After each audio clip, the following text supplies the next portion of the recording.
Así que para mí es un gozo estar aquí y poder llamar a nuestro hermano Ruiz nuevamente para que nos hable. Ya hablamos de la identidad, ahora que nos diga cómo, cuál es el método, cómo lo vamos a hacer. Así que recibamos con un aplauso a nuestro hermano Ruiz nuevamente.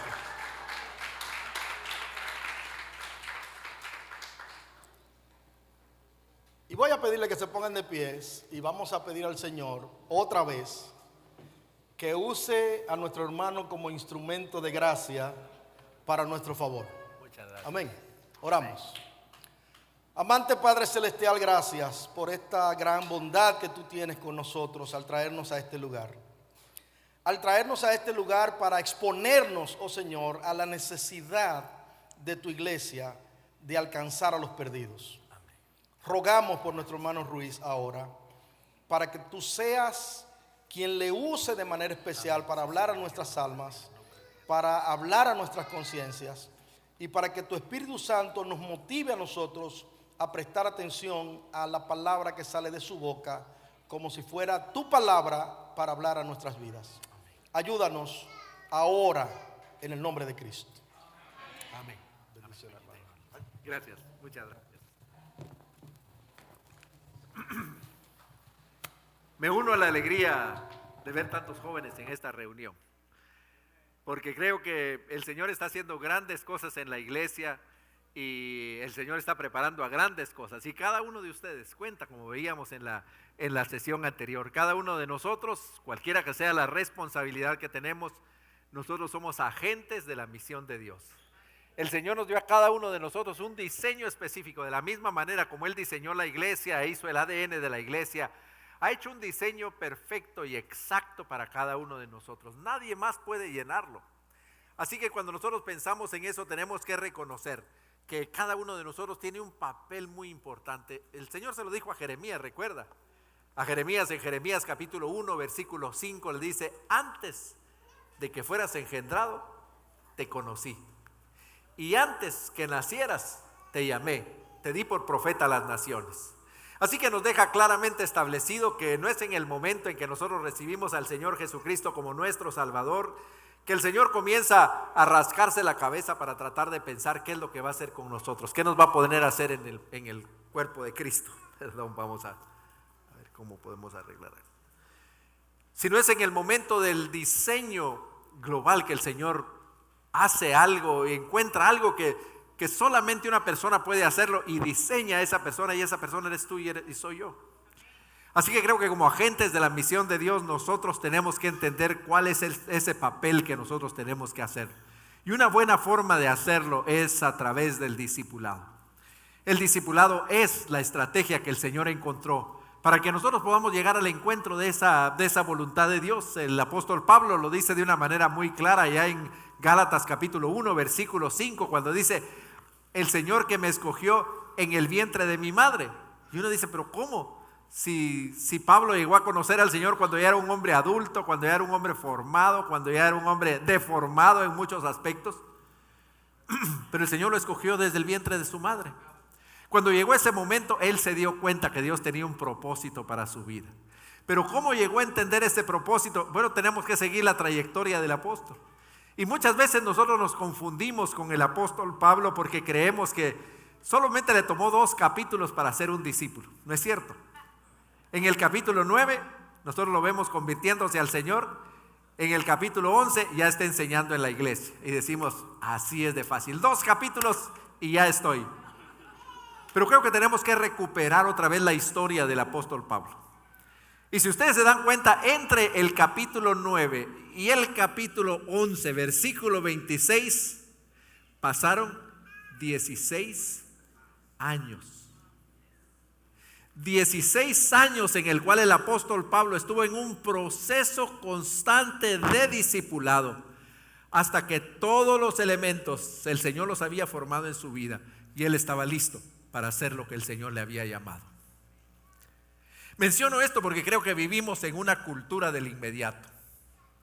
En una cultura donde nosotros levantamos la mano en la iglesia y asumimos que esta persona es un discípulo de Jesucristo e incluso lo ponemos a liderar algo. Tenemos que recuperar otra vez la esencia del discipulado, y por eso me parece que esta es la continuación de la primera ponencia. ¿Cómo nosotros podemos encontrar y desencadenar o podríamos decir desbloquear ese método divino que es el de hacer discípulos?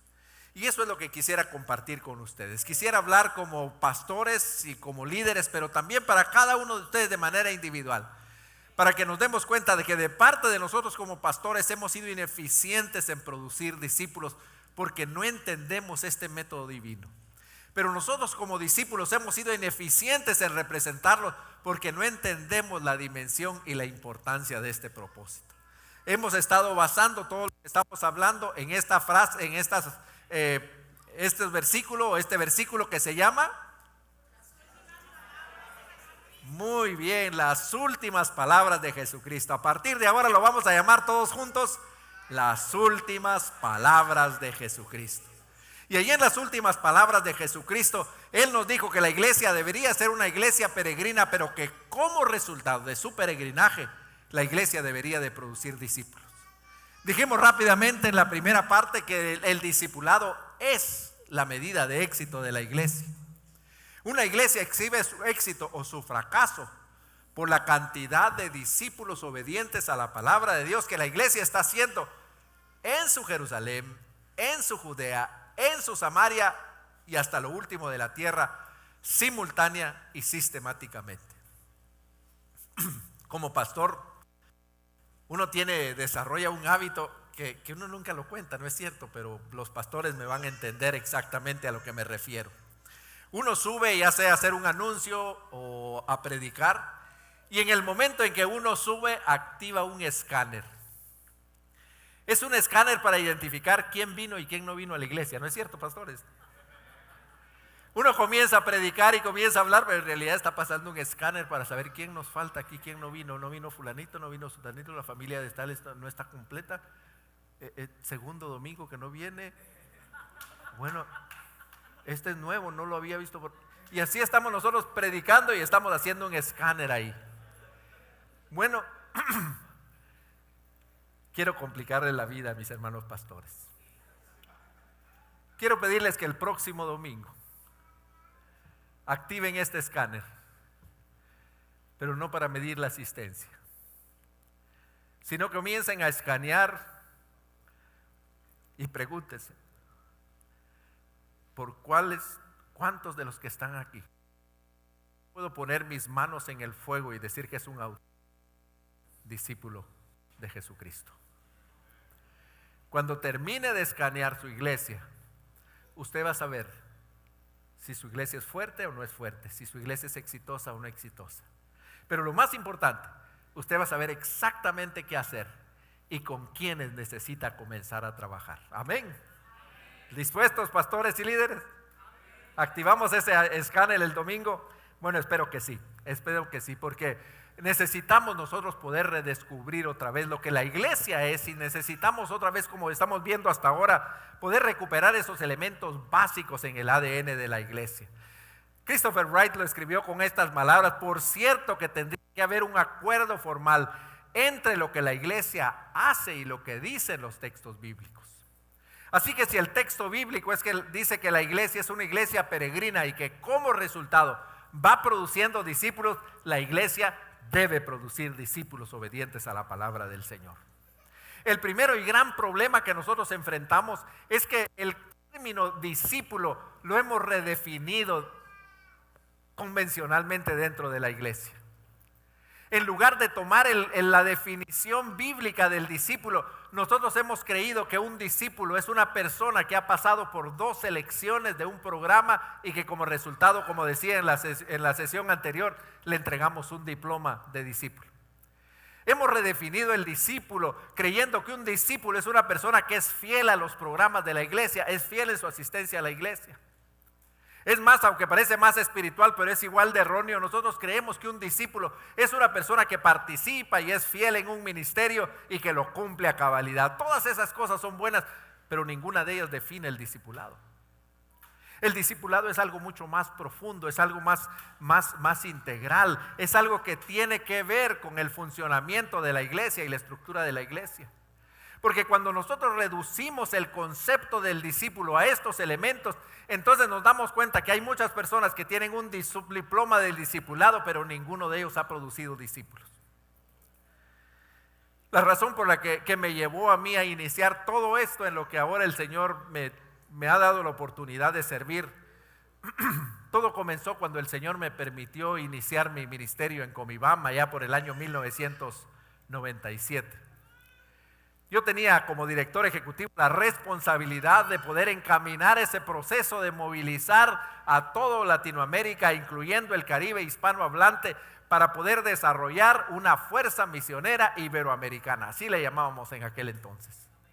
Así que mi ocupación fue de visitar país tras país, organizar vez tras vez congresos, consultas, convenciones, eventos de diferentes magnitudes, para poder invitar a las personas a que pasaran al frente e hicieran un compromiso con la obra misionera transcultural. De hecho, muchas personas hicieron esta decisión. Recuerdo en una ocasión en Venezuela en el que fui a predicar a una iglesia, fue uno de esos casos muy interesantes. Llegué a una iglesia y el que era el coordinador del movimiento nacional me dijo: mira, vas a predicar en la iglesia de fulano de tal, una iglesia muy grande, muy conocida. Y la primera cosa que me sorprendió es que me dijo: vas a hablar con el pastor primero. Y entonces fuimos a la oficina del pastor. Yo creí que íbamos a tener un momento para saludarnos, pero lo primero donde comencé a darme cuenta que la cosa no iba bien es porque él abrió la puerta, me empujó a la oficina del pastor y cerró la puerta. Entonces yo entré y comencé a caminar y el pastor estaba ocupado firmando algunas cosas. Pase, siéntese. Pues yo me senté y me quedé esperando. Él siguió trabajando. Al final levanta y le dice: ¿va a predicar el día de hoy en nuestra iglesia? Sí, pastor, muchas gracias. Le digo: mi nombre es David Ruiz. Sí, gracias, ya. Solo quiero pedirle un favor, me dijo. El Señor nos ha llamado a evangelizar Caracas. Así que le voy a rogar que por favor no invite a la gente a ir a otro lado. Nuestros miembros están comisionados para evangelizar Caracas. Y de hecho eso decía atrás de la iglesia, decía: el Señor, Jesús es el Señor de Caracas. Pues yo, obediente al Señor, lo que hice fue predicar. Y recuerdo que prediqué la conexión que había entre los 4 pasajes donde el Señor Jesucristo habla de sus últimas palabras. Yo no sé cómo, cuando yo estaba comenzando la predicación, el pastor comenzó a caminar, salió y se sentó como en una de las últimas 2 bancas de la iglesia. No sé qué es lo que el Espíritu Santo hizo, pero yo cumplí, no hice una invitación, solo dije lo que la palabra decía. Él pasó al frente y se paró y dijo: hermanos, yo tengo que pedirle perdón al pastor, porque yo le pedí específicamente que no hiciera un llamado misionero. Pero al oír lo que la palabra dice, yo tengo que reconocer que yo estoy equivocado. Así que pastor, pase por favor y haga la invitación. Yo pasé y solamente en esa ocasión casi la mitad de la iglesia pasó al frente para hacer una decisión por el Señor. Así que muchas personas hacían esta decisión. El gran problema fue cuando nosotros comenzamos a invitar a cada uno de ellos para conectarlos al siguiente paso en su desarrollo, que según nosotros era el de prepararlos para salir al campo misionero, enviarlos a una escuela de capacitación, conectarlo con una agencia misionera. Y tuvimos que reconocer que en la mayoría de los casos, teníamos que devolverlos a todos a la escuela dominical, porque no eran discípulos de Jesucristo. Miren, tenemos que aprender esa lección. No podemos enviar evangélicos al campo misionero. Necesitamos enviar discípulos. Este es el diseño del Señor. Nosotros creemos que invitamos y les pedimos a las personas que hagan una decisión para ir al campo misionero, pero no nos preguntamos si son auténticos discípulos de Jesucristo. No podemos enviar evangélicos, necesitamos enviar discípulos. Así que por esta razón es que he cambiado en mi libro La transformación de la iglesia. Me di cuenta que una parte de esta disfunción era ese cambio en la definición del discipulado. Y por eso de ahora en adelante, y en mi libro, utilizo la palabra cristiano incondicional en sustitución de la palabra discípulo. Así que les pido comprensión en cuanto a eso, pero quisiera evitar esa confusión que a veces nos atropella y nos viene a la mente. ¿Cuál es el retrato en realidad de un discípulo misional? ¿Quién es un discípulo misional? Bueno, la primera cosa que tenemos que observar en esta transparencia es que nos está apuntando a cada uno de nosotros. Porque no hay una opción. No hay una opción. Si nosotros hemos hecho una decisión personal por Jesucristo, como dice Tormod Engelsviken, automáticamente nosotros nos conectamos con el discipulado y nosotros asumimos una responsabilidad de ser parte de la misión de Dios. Así que la primera cosa que esto nos señala es que si nosotros hemos hecho una decisión, nos está preguntando, ¿eres tú un discípulo?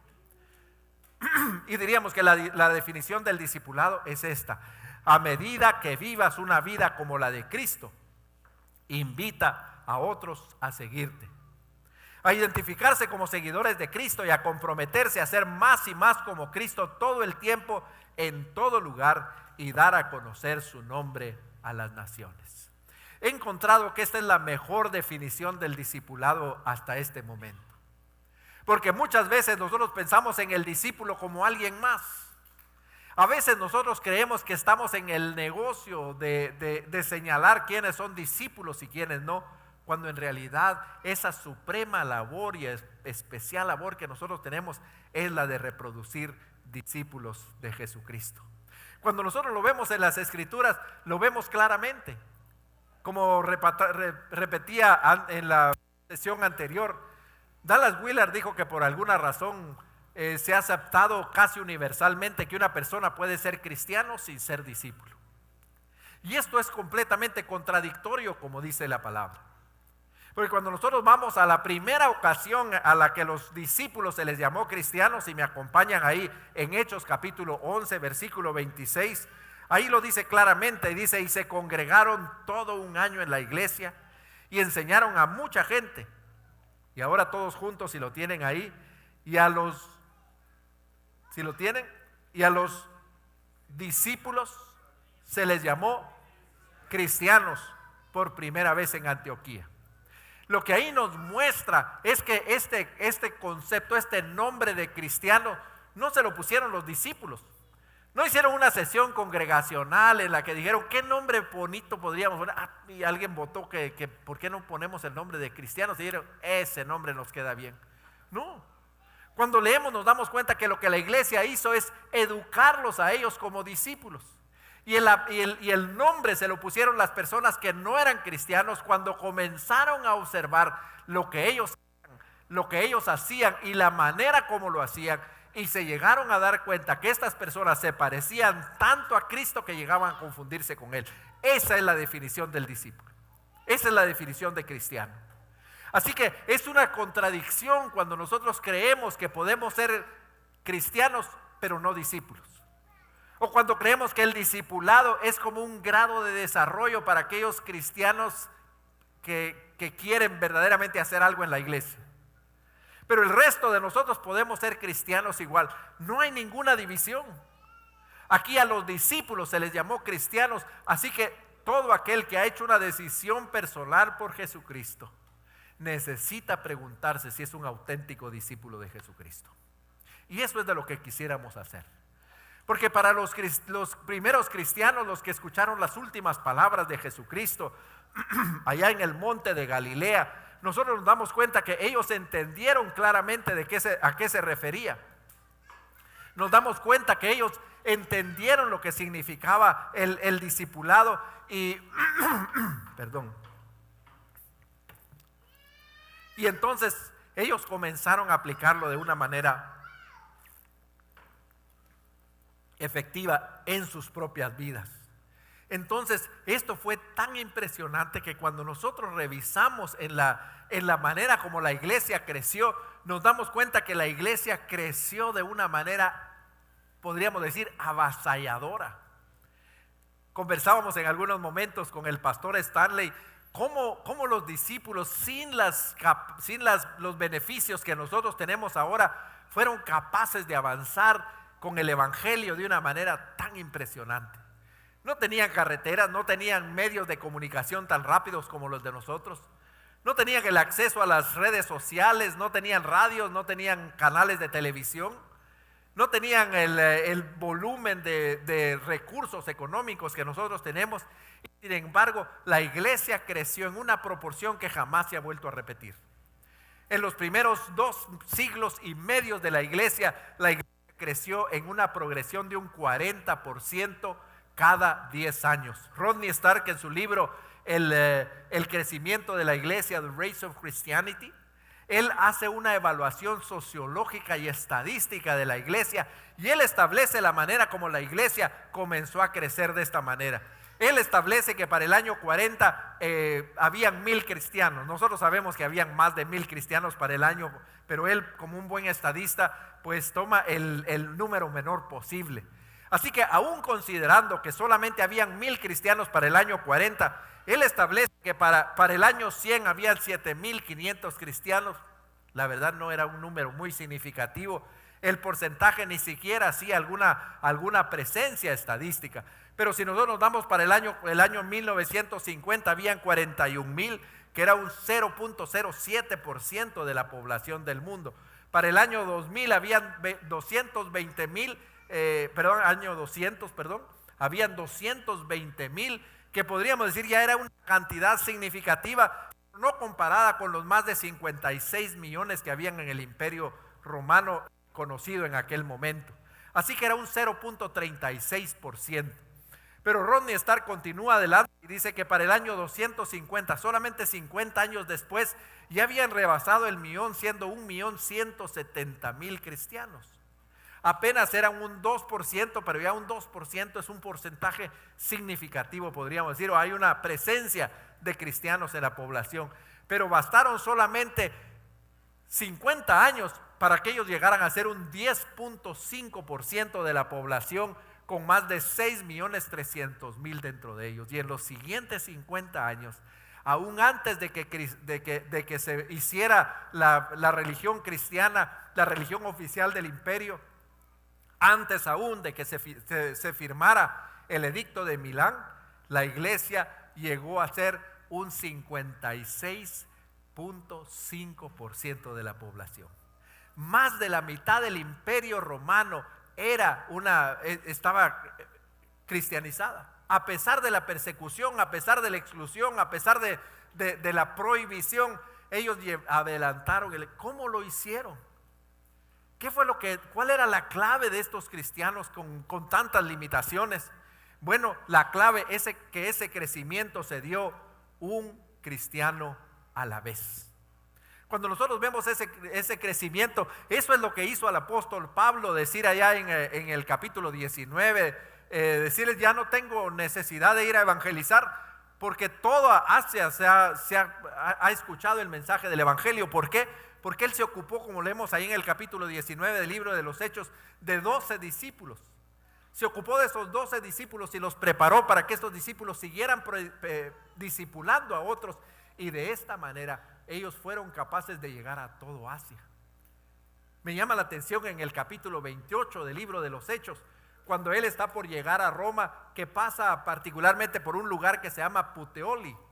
Y Lucas reporta que en Puteoli llegaron a recibir al apóstol Pablo y a los que iba con él, un grupo de discípulos que nadie sabía de dónde habían salido, porque nadie oficialmente había llegado a Puteoli, pero sí los discípulos.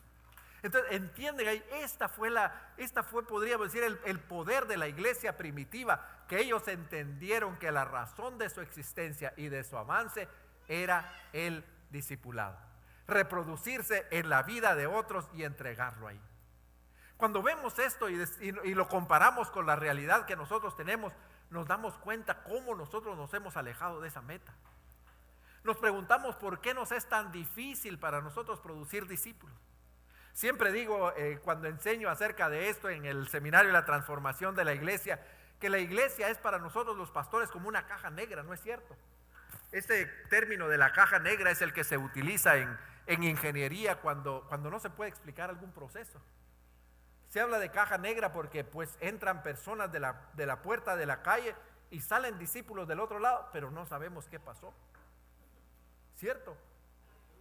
Eso es lo que nos sucede. Y entonces lo que nosotros necesitamos es abrir esa caja negra y en primer lugar ver qué es lo que no está funcionando bien. Ver qué es lo que no estamos haciendo bien. Y la primera cosa que nosotros tenemos que reconocer es que olvidamos nosotros ese hecho significativo, que estar en el edificio de la iglesia no produce discípulos. Nosotros creemos que la asistencia es importante, que una persona que asiste mucho es un discípulo, que una persona que participa mucho es un discípulo, que una persona que habla mucho es un discípulo, o incluso una persona que sabe mucho es un discípulo.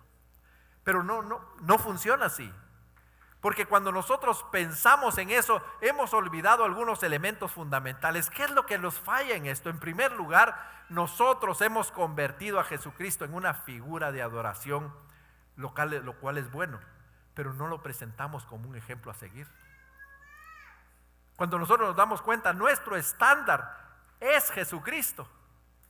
Por esa razón es que el apóstol Pablo pudo decir allá en 1 Corintios capítulo 11, versículo 1, sed imitadores de mí, como yo soy imitador de Cristo. Eso es justamente lo que nosotros necesitamos. Tenemos que volver a recuperar y a ver a Jesucristo en el centro de todo. Lamentablemente nos damos cuenta que cada día se habla menos de Cristo y más del hombre. Cada día se habla menos de seguir a Cristo y más de seguir ideas de los hombres y cosas que nos hacen sentir bien. Cada día se habla menos de Cristo y más de nosotros mismos para presentarnos como los héroes y como las personas más importantes en la iglesia. Necesitamos recuperar la presencia y el nombre de Cristo en nuestras iglesias, pero como en un ejemplo a seguir, no como una figura de adoración. El Señor merece toda la adoración, por cierto que sí, y nosotros somos unos adoradores constantes, pero nuestra mayor adoración es seguir sus pisadas. Me encanta mucho la manera como el apóstol Pablo lo describe allá en Colosenses capítulo 2, versículo 6. Él describe el discipulado en solamente 3 palabras. Él dice, andar en Él.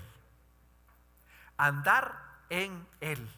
Y cuando yo pensaba en esto, es como que nosotros estamos sentados a la orilla de la playa. Aquí hay muchas playas, así que imagínense que están sentados ahí en la orilla de la playa, la Romana, las Terrenas, cualquiera de estas bellas playas que ustedes tienen.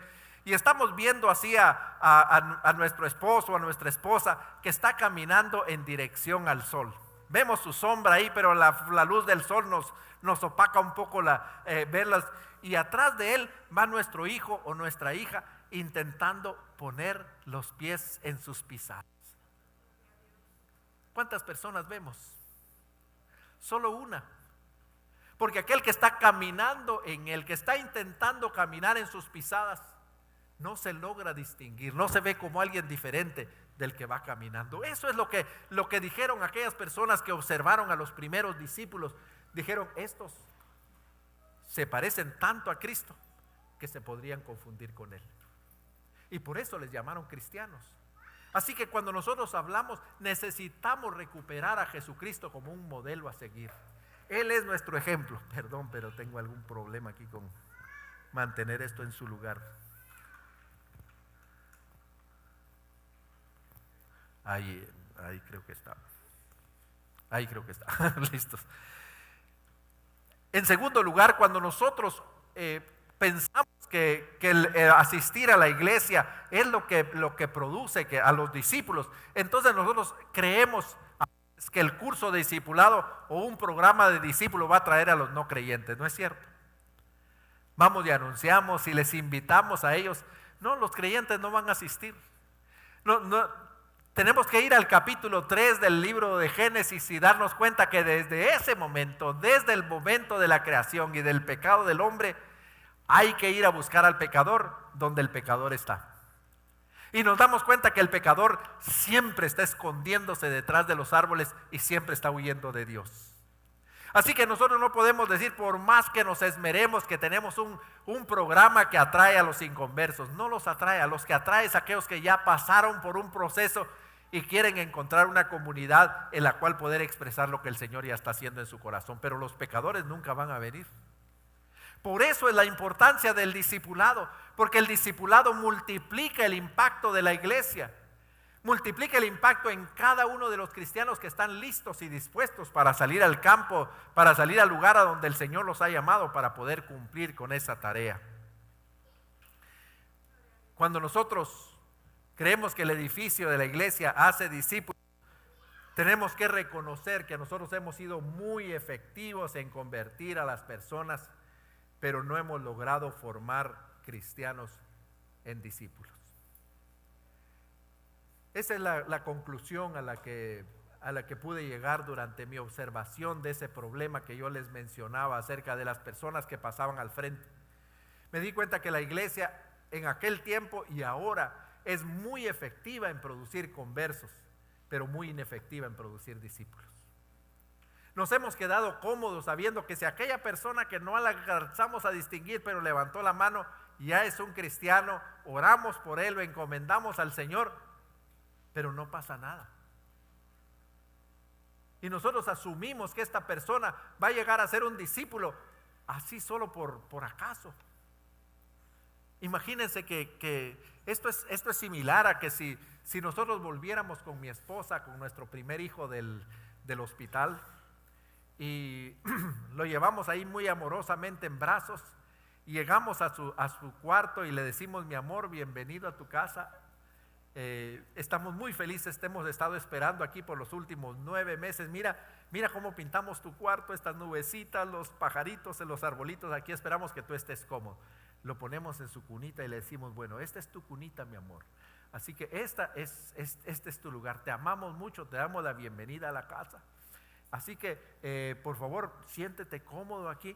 Mira, cuando te sientas un poco mojadito, allá en aquel pueblecito, en la segunda gaveta, ahí puedes sacar y ahí vas a encontrar tus pampers y entonces te puedes cambiar. Si tienes hambre, pues mira, en aquella latita que ves allá, ahí hay leche de fórmula, y en este lado ahí está donde puedes calentar el agua, y entonces esas cositas que ves ahí, pues ahí en esas botellitas, ahí pones 2 cucharaditas. ¿Se imagina usted? Si tienes ganas de jugar, mira, ahí están todos tus juguetitos, puedes jugar con todos ellos con libertad. Sería ridículo que nosotros hiciéramos algo como eso, ¿no es cierto? Pero nosotros es exactamente lo que hacemos. Alguien se levanta la mano y le decimos: bueno, bienvenido a la familia de Dios, que el Señor te acompañe y te ayude, porque nosotros estamos muy ocupados en nuestros programas. Mira, si tienes algún problema, pues hermano, espero que alguien esté cerca de ti, porque si sabes contar, no cuentes con nosotros. Hermanos, necesitamos recuperar la esencia del discipulado. Y una de las maneras importantes que tenemos que hacer es que como iglesia, además de hacer al Señor un ejemplo a seguir, nosotros debemos hacer una decisión importante como pastores y líderes. Debemos renunciar a poner más importancia a los programas que a las personas. ¿Cuántas veces nosotros se acerca una persona que tiene una necesidad y le decimos: hermano, me gustaría orar por ti, pero mira, ahora mismo me toca subir ahí para atender el programa? No, hermano, déjame ver. No, fíjate que, mira, sí, yo sé que te urge, pero ¿qué te parece en 2 meses? Hermano, necesitamos recuperar. Yo creo que es una renuncia que necesitamos hacer. Necesitamos renunciar nosotros a los programas que han tomado el lugar de la gente. La iglesia necesita ser la iglesia de Jesucristo. De otra manera, nosotros seguiremos siendo de esa misma manera. Necesitamos entonces con urgencia recuperar el discipulado como esa expresión, la expresión más sublime y perfecta de lo que significa la iglesia de Jesucristo. Necesitamos entonces recuperar con urgencia el discipulado como esa expresión más sublime y perfecta de lo que significa la iglesia de Jesucristo. La iglesia de Jesucristo no es el edificio, no son los sistemas, no son los programas. La iglesia no es perfecta porque hace todas las cosas bien. La iglesia es perfecta cuando la iglesia está produciendo de cada una de las personas que entra un discípulo. Y por eso cuando abrimos la caja y luego de que vemos lo que no está funcionando, entonces necesitamos desarrollar un proceso sistemático, comprensible, que cada persona que entra de la puerta de la calle y es desafiada a tomar una decisión personal por Jesucristo, que generalmente debería de ser afuera, y la persona entrar de la mano de alguien que le ha compartido el evangelio, necesita entender cuál es ese proceso sistemático que le lleve a ser un cristiano incondicional. Creo que debemos de volver a lo obvio, y lo obvio es que tenemos que seguir el ejemplo de Jesucristo. Cuando el Señor Jesucristo llegó al momento allá en Mateo capítulo 15, el Señor había terminado esta primera parte de su ministerio, de demostrar quién era Él y cuál era el propósito de su venida. Y entonces, a partir del capítulo 16, el Señor establece su iglesia, y Él define la iglesia como una iglesia donde no hay membresía, lo que hay son discípulos. No hay personas que han llenado una forma, no hay personas que se identifican, son personas que son discípulos, que se desarrollan como discípulos. Cuando leemos nosotros en Marcos capítulo 3 versículo 14, este momento histórico dice que el Señor subió al monte a orar. Y la razón por la que el Señor sube al monte a orar es porque Él, aún siendo Dios, Él va con su Padre y le pregunta: Señor, ¿a quiénes tú me has entregado para que yo los lleve por este proceso de discipulado? Ese es el primer paso del discipulado. Nosotros creemos que los discípulos, como decía, se forman como chocolates. No, el Señor nos ha asignado a cada uno de nosotros aquellas personas a las que debemos de discipular. Lo hizo con el Señor Jesucristo. Él subió y pasó la noche orando, y cuando Él regresó, llamó a todos sus discípulos. Y de los discípulos dice la palabra, y en Marcos capítulo 3 versículos 13 y 14, que llamó así a los que Él quiso y vinieron a Él, y escogió a 12 para que estuvieran con Él y para enviarlos a predicar. Dos acciones específicas que el Señor hace: estar con Él y enviarlos a predicar. Nosotros nos saltamos eso, invitamos a las personas para que sean discípulos y los comisionamos para hacer algo. No, nosotros los tenemos que traer para que estén con nosotros. Con el Señor Jesucristo estuvieron, y en este proceso el Señor les dio la oportunidad de acompañarlo en su jornada de vida, de ver lo que Él era, de ver cómo Él pensaba, de ver en qué manera se conducía, cómo enfrentaba cada una de las realidades que le tocaba como persona, como hijo de Dios, como persona encarnada en un cuerpo humano como Él estaba. Pero también en este proceso les permitió ser parte de su vida, para que ellos pudieran ver cuando Él estaba ahí, cuando Él comía, cuando Él discutía con las personas. Lo vieron llorar, como lo vemos en esta imagen. Allí ellos vieron cómo se conmovía cuando su amigo estaba muerto, y cuando no había podido, no podía explicar de una manera clara para las personas, porque no lo iban a entender, que esto solamente era un proceso de transición. Ellos vieron todo esto, lo vieron expulsar demonios, lo vieron hacer milagros. Ese es el discipulado. El discipulado no se puede reproducir en una clase de escuela dominical. No lo podemos reproducir en un programa, porque es una inversión de nuestra vida. Nosotros abrimos nuestra intimidad, nosotros nos volvemos vulnerables para que nuestro discípulo pueda ver adentro de nosotros cómo funciona todo cuando nosotros enfrentamos cada una de estas cosas. Eso fue lo que ellos vieron. Eso fue lo que hizo poderoso el ministerio de los discípulos, cuando ellos pudieron ver esto. Pero cuando ellos estuvieron listos, entonces el Señor los envió a predicar. Y eso es lo que me encanta de ese pasaje de Marcos capítulo 3, porque ahí dice que los llamó para estar con Él y para enviarlos a predicar. Y en Lucas capítulo 6 versículo 12 dice que los llamó apóstoles. Y ahora hemos abusado y mal usado el término de apóstol, pero aquí en esencia lo que dice: alguien que va a ser enviado. Así que les leyó la cartilla, como dicen en algunos lugares. Les dijo: miren, yo los estoy invitando para que estén conmigo, pero con un propósito. Cuando estén listos, yo los voy a enviar. Y esta es la esencia del discipulado. El discipulado es alguien que continúe la labor que nosotros les hemos modelado. Por eso es que la iglesia se multiplicó de esta manera, porque los discípulos hicieron de cada creyente un discípulo. Cada creyente que se sumaba sabía que estaba en un proceso de reproducir la vida de aquel que lo había discipulado, para que pudiera hacer un impacto significativo con el evangelio de Jesucristo. Así que esa es la esencia del discipulado.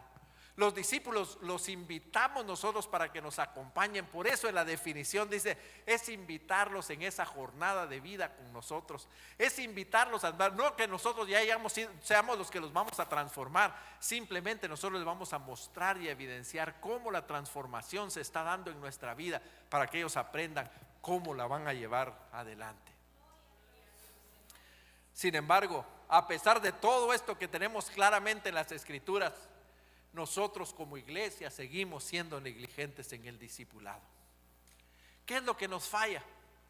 ¿Cuáles son los problemas que nosotros enfrentamos? Bueno, déjenme compartir con ustedes lo que yo puedo llamar los 5 pecados capitales del discipulado. 5 cosas de las que nosotros muchas veces somos culpables, de las 5. Y cada una de ellas nos impide que seamos capaces de producir discípulos cristianos incondicionales para el Señor. 5 pecados capitales que nos acompañan como iglesia. El primer pecado capital: presentar que el discipulado es opcional. ¿Qué es lo mismo que decir que es posible ser cristiano sin ser discípulos? ¿Les suena familiar? ¿Les suena familiar?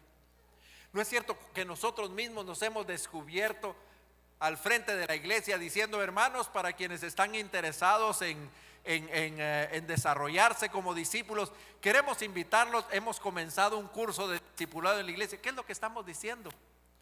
Lo que le estamos diciendo es que ser discípulo es una decisión, no es una responsabilidad como la Biblia lo presenta.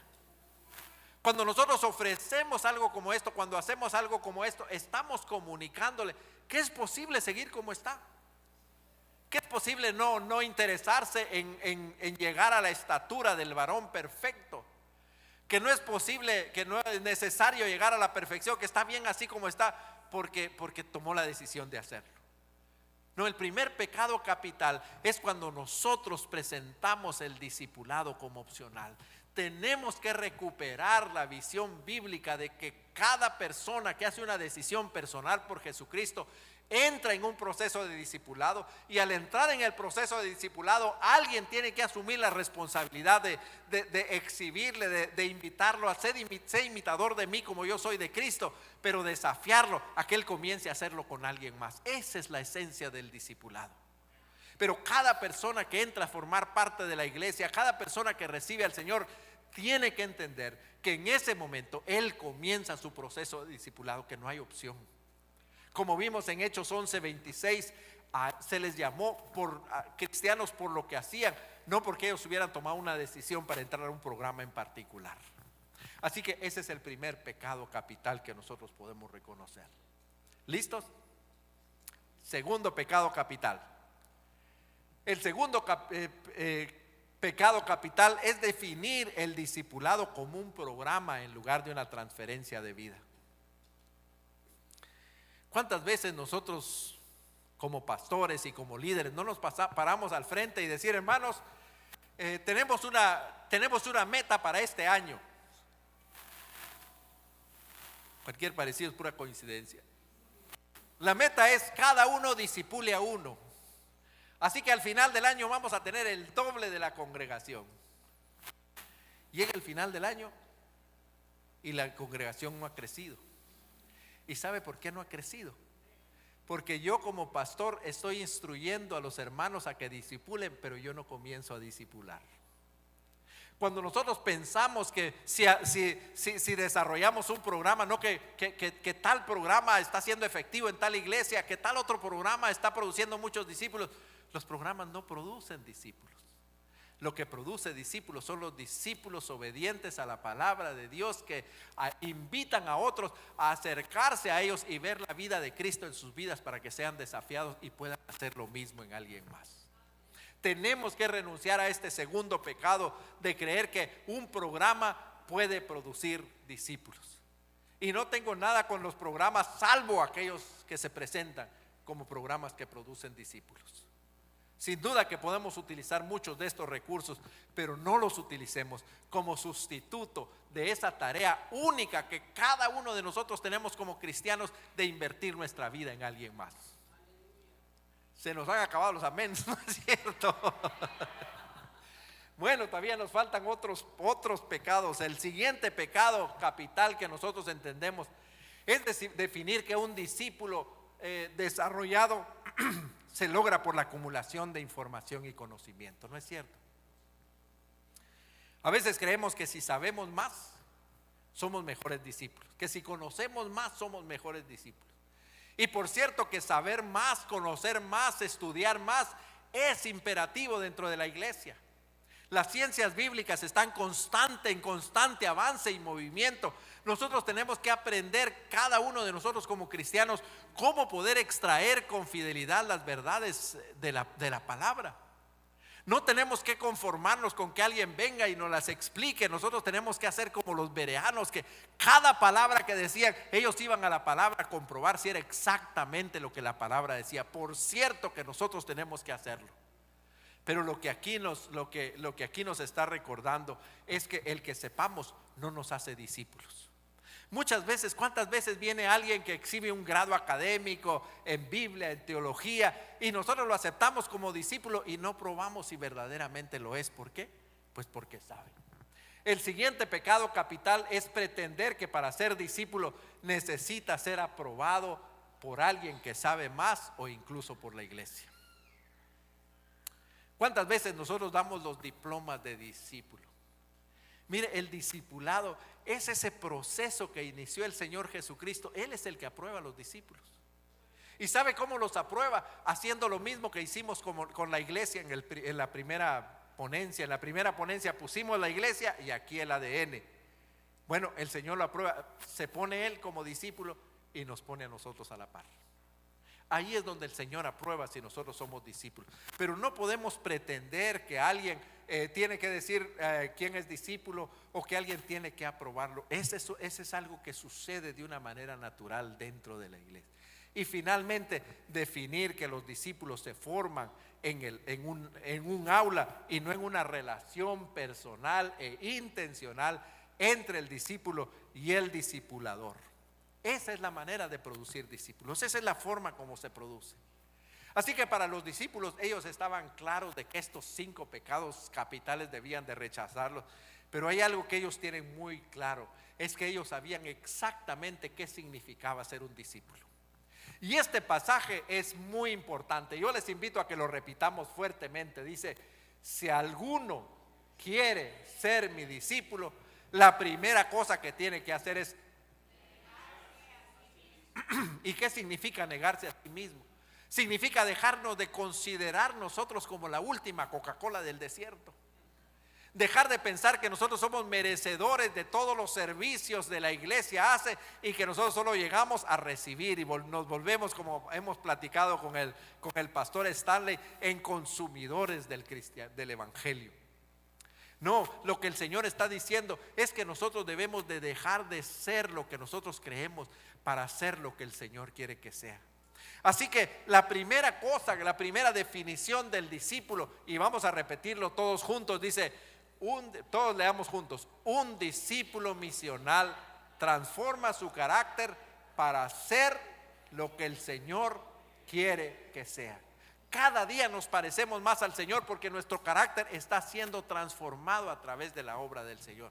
La primera característica de un discípulo misional es que es lo que el Señor quiere que sea. Pero el pasaje continúa adelante y dice: si alguno quiere ser mi discípulo, ¿qué? Tome su cruz. Y creo que lo que nos impide entender esto es que nosotros tenemos una interpretación post-crucifixión de esta frase. Cuando el Señor Jesucristo se las dijo a sus discípulos, ellos jamás se hubieran imaginado que el Señor Jesucristo iba a morir en una cruz.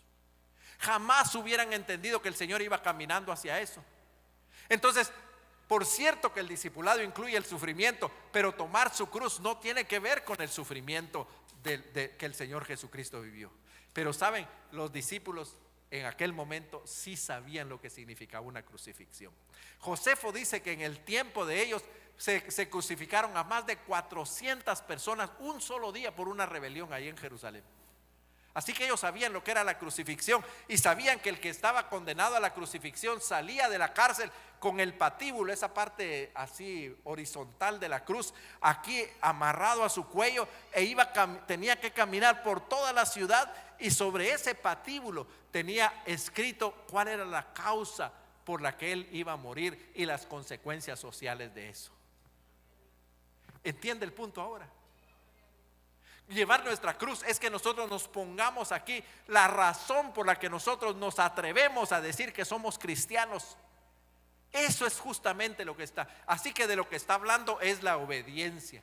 Nosotros debemos estar dispuestos a hacer lo que el Señor quiere que hagamos. Repitamos todos juntos esta frase: un discípulo misional debe ser obediente para hacer lo que el Señor quiere que haga. La primera frase, para ser lo que el Señor quiere que seamos. La segunda, para hacer lo que el Señor quiere que hagamos. Pero el pasaje sigue adelante y dice: si alguno quiere ser mi discípulo, ¿qué? Considere seriamente seguirme en algún momento de su vida. No, ¿qué dice?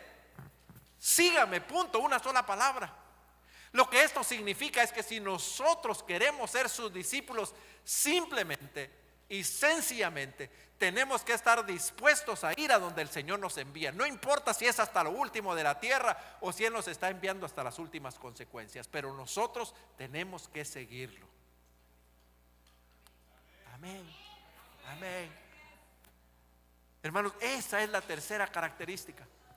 La tercera característica, como nosotros la encontramos aquí en la palabra, es que un discípulo, leamos todos juntos, un discípulo misional debe ser incondicional y seguirlo hasta lo último y a cualquier costo. Hasta lo último y a cualquier costo. Así que cuando nosotros leemos esto, la primera característica es: un discípulo es aquel que, muy bien, muchas gracias, querida alumna aquí. Un discípulo es aquel que es lo que el Señor quiere que sea. Todos juntos: un discípulo es aquel que es lo que el Señor quiere que sea. En segundo lugar, un discípulo es aquel que hace lo que el Señor quiere que haga. Y en tercer lugar, un discípulo es aquel que va a donde el Señor lo envía a cualquier costo, hasta lo último de la tierra. Así que, hermanos, así de simple es el discipulado y así de complicado también. El discipulado es una inversión de vida para reproducir la vida de Cristo en mi vida y a la vez en la vida de otras personas. Así que un discípulo misional evidencia una transformación, en primer lugar, en su carácter, cuando ¿qué? Es lo que el Señor quiere que sea. En su obediencia, cuando ¿qué? Hace lo que el Señor quiere que haga. Y en su incondicional, cuando va a donde el Señor lo envía. Así que ahora entendemos mejor esta afirmación. A medida que vivas una vida como la de Cristo, invita a otros a seguirte, a identificarse como seguidores de Cristo, a comprometerse a ser más y más como Cristo todo el tiempo y en todo lugar, y dar a conocer su nombre entre las naciones. Necesitamos recuperar el discipulado, y el discipulado auténtico y misional. Que el Señor les bendiga, mis queridos hermanos. Amén.